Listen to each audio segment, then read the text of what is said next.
Hello friends, welcome in my YouTube channel radiology technical. Friends, आज का हमारा topic है calcaneum axial view x ray projection. Friends, आज के इस वीडियो में अपन कैल्केनियम एक्सियल व्यू एक्सरे के indications, contraindications, patient preparation, patient position, central ray, cassette size, exposure factor, FFD और ग्रिड के बारे में डिटेल्स में जानेंगे। तो फ्रेंड्स, अगर आप भी इस चैनल पर नए हैं तो सबसे पहले आप रेडियोलॉजी टेक्निकल चैनल को सब्सक्राइब जरूर करें। तो फ्रेंड्स, आइए जानते हैं calcaneum axial view x ray projection के बारे में। Calcaneum axial view X-ray, friends, इस प्रोजेक्शन को अपन हिल बोन एक्सियल व्यू भी कहते हैं। फ्रेंड्स, यह प्रोजेक्शन बीआरटी और डीआरटी दोनों के लिए ही बहुत इंपॉर्टेंट है, इसलिए आप इस प्रोजेक्शन को थोड़ा ध्यान से भी पढ़ना। फ्रेंड्स, इस डायग्राम में आप देख सकते हैं कि हमारे एंकल जॉइंट में टोटल 7 बोन प्रेजेंट होती है। इनमें से यह एक बोन होती है कैल्केनियस। इस कैल्केनियस बोन को देखने के लिए ही अपन कैल्केनियम एक्सियल व्यू एक्सरे करते हैं। तो फ्रेंड्स, सबसे पहले अपन इस प्रोजेक्शन के इंडिकेशंस के बारे में जान लेते हैं। फर्स्ट नंबर है सस्पेक्टेड फ्रैक्चर, मतलब हील बोन या कैल्केनियम बोन में कोई सस्पेक्टेड फ्रैक्चर होने पर। सेकंड नंबर है कैल्केनियम बोन डिसलोकेशन, मतलब कैल्केनियम बोन डिसलोकेशन होने पर।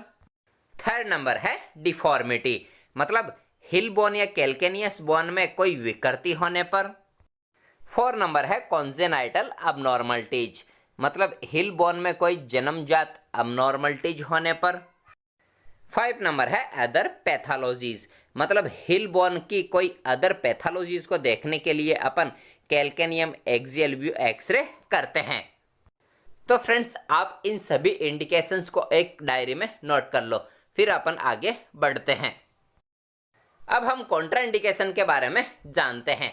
Suspected pregnancy, friends, female patient में अगर किसी प्रकार की कोई सस्पेक्टेड प्रेगनेंसी है तो यह प्रोजेक्शन अपन अवॉइड करते हैं। और फ्रेंड्स, अगर यह प्रोजेक्शन करना भी बहुत ज़रूरी है तो अपन पेशेंट के गोनाड्स पर और एब्डोमेन पर लेड शील्ड का यूज करके यह प्रोजेक्शन कर सकते हैं।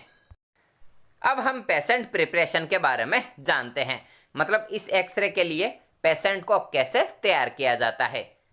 All radio OPEC metallic items should be removed from the area of examination, मतलब सभी रेडियो ओपेक और मेटल आइटम्स को एग्जामिनेशन एरिया से या जिस पार्ट का अपन एक्सरे कर रहे हैं उस पार्ट से मेटलिक आइटम्स को रिमूव कर देना चाहिए।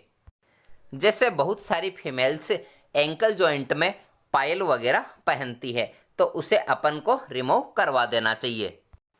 रिमूव फ्रॉम एंकल जॉइंट, मतलब उन सभी मेटलिक आइटम्स को एंकल जॉइंट से रिमूव करवा देना चाहिए।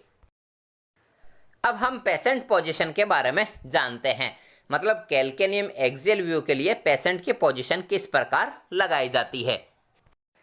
The patient is seated on the X-ray table, मतलब कैल्केनियम के एक्सियल व्यू के लिए पेशेंट को सबसे पहले एक्सरे टेबल पर बैठाया जाता है।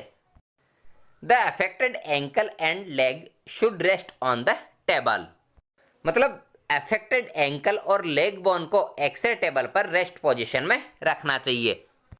द लेग इज एक्सटेंडेड, मतलब पेशेंट की जो लेग बोन होती है वह फुल एक्सटेंडेड होनी चाहिए, मतलब लेग बोन पूरी तरह से फैली हुई होनी चाहिए। मतलब पेशेंट का जो पैर होता है वह एक्सरे टेबल पर एकदम सीधा रखा होना चाहिए। The cassette is placed under the affected heel, मतलब अफेक्टेड हिल बोन या अफेक्टेड कैल्केनियम बोन के नीचे कैसेट को लगाया जाता है, मतलब जिस हिल में या जिस एडी में प्रॉब्लम होती है उसके नीचे कैसेट को लगाया जाता है। The great toe should be dorsiflexed with the help of bandage, मतलब पैर की अंगुलियों को या ग्रेट टॉय को एक बैंडेज की हेल्प से डॉर्सीफ्लेक्स्ड किया जाता है, मतलब पैर की अंगुलियों को पेशेंट बैंडेज की हेल्प से अपनी ओर खींचता है, जिससे फुट डॉर्सीफ्लेक्स्ड पोजीशन में आ जाता है, जिससे हिल बोन हमें अच्छे से दिखाई देती है। The medial and lateral malleoli should be at equidistant, मतलब एंकल जॉइंट में मीडियल और लेटरल मेल्यूलाई दोनों इक्वल डिस्टेंस पर होने चाहिए, जिससे हमें एंकल जॉइंट के रोटेशन का भी पता चल जाता है। फ्रेंड्स, इस डायग्राम में आप देख सकते हैं कि यह मीडियल मेल्यूलस होता है और यह लेटरल मेल्यूलस होता है। यह दोनों कैसेट पर इक्वल डिस्टेंस पर होने चाहिए, जिससे हमें एंकल जॉइंट के रोटेशन का भी पता चल जाता है। The patient is supported to makes him immobilize. मतलब पेशेंट के एंकल जॉइंट को एक जगह स्थिर रखने के लिए अपन पेशेंट के एंकल जॉइंट को सपोर्ट भी दे सकते हैं, जिससे पेशेंट का जो एंकल जॉइंट होता है वह मूवमेंट नहीं करता है। फ्रेंड्स, इस डायग्राम में आप देख सकते हैं कि कैल्केनियम के एक्सियल व्यू के लिए इस प्रकार पेशेंट की प्रॉपर पोजीशन होनी चाहिए। मतलब पेशेंट के पैर की अंगुलियों में एक बैंडेज की हेल्प से पेशेंट की तरफ उन फिंगर्स को खींचा जाता है, जिससे जो पेशेंट का फुट होता है वह डोर्सीफ्लेक्स्ड पोजीशन में आ जाता है। तो फ्रेंड्स, इस पेशेंट पोजीशन को भी आप एक डायरी में नोट कर लो, फिर अपन आगे बढ़ते हैं। फ्रेंड्स, अब हम सेंट्रल रे के बारे में जानते हैं। मतलब एक्सरे बीम का सेंटरिंग पॉइंट कहाँ होना चाहिए। द सेंट्रल रे is angled 40 degree towards planter surface of the हिल। मतलब सेंट्रल रे या एक्सरे बीम को हिल बोन की सरफेस की ओर 40 डिग्री का एंगल दिया जाता है। मतलब एक्सरे ट्यूब में 40 डिग्री का एंगल दिया जाता है। The X-ray will be centred at the level of the tubercle of fifth metatarsal.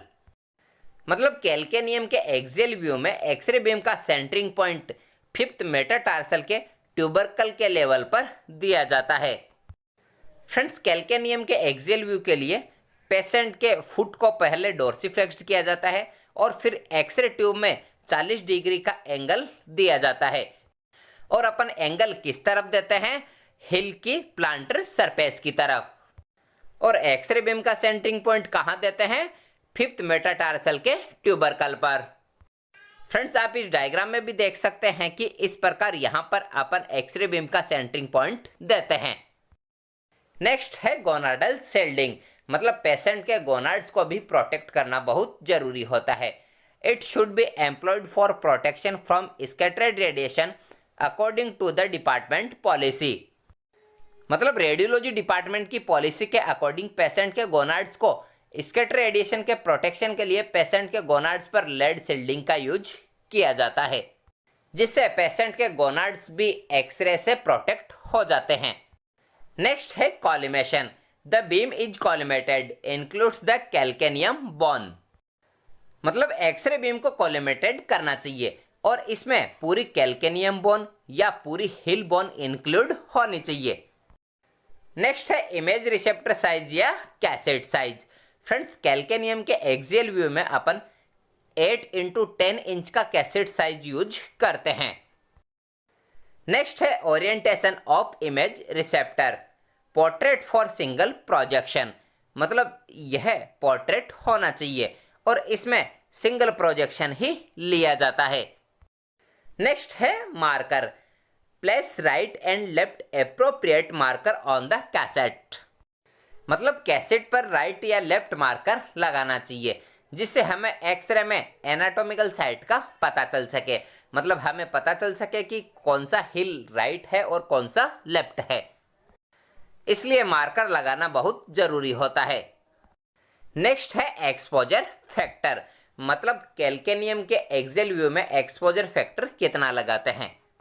Friends, इस प्रोजेक्शन के लिए 8 से 10 केवीपी और 40 से 45 ms का यूज करते हैं। Varies upon the thickness of body part and the speed of intensifying screen. मतलब एक्सपोजर फैक्टर बॉडी पार्ट की थिकनेस और इंटेंसिफाइंग स्क्रीन की स्पीड पर भी डिपेंड करते हैं। नेक्स्ट है एफएफडी। मतलब फोकल टू फिल्म डिस्टेंस। मतलब एक्सरे ट्यूब और कैसेट के बीच में कितनी डिस्टेंस होनी चाहिए। तो फ्रेंड्स, इस प्रोजेक्शन में अपन एफएफडी 100 सेंटीमीटर रखते हैं। नेक्स्ट है बक्की या ग्रिड। फ्रेंड्स, कैल्केनियम के एक्सियल व्यू में ग्रिड की रिक्वायरमेंट नहीं होती है। तो फ्रेंड्स, इस डायग्राम में आप जो यह एक्सरे देख रहे हैं, यह हमें कैल्केनियम के एक्सियल व्यू में प्राप्त होता है। तो फ्रेंड्स, आप इन सभी टॉपिक्स को एक डायरी में नोट कर लेना, क्योंकि फ्रेंड्स यह व्यू बहुत इंपॉर्टेंट होता है। और फ्रेंड्स आज का हमारा टॉपिक भी यहीं कंप्लीट होता है। फ्रेंड्स अगर आपको आज का यह वीडियो अच्छा लगा तो वीडियो को लाइक, शेयर और रेडियोलॉजी टेक्निकल चैनल को सब्सक्राइब जरूर करें। और फ्रेंड्स अगर आपको यह वीडियो अच्छा लगा तो मुझे कमेंट बॉक्स में जरूर बताएं। और फ्रेंड्स अगर आपको और भी बॉडी पार्ट्स की रेडियोग्राफी जाननी है तो मुझे कमेंट बॉक्स में जरूर बताएं।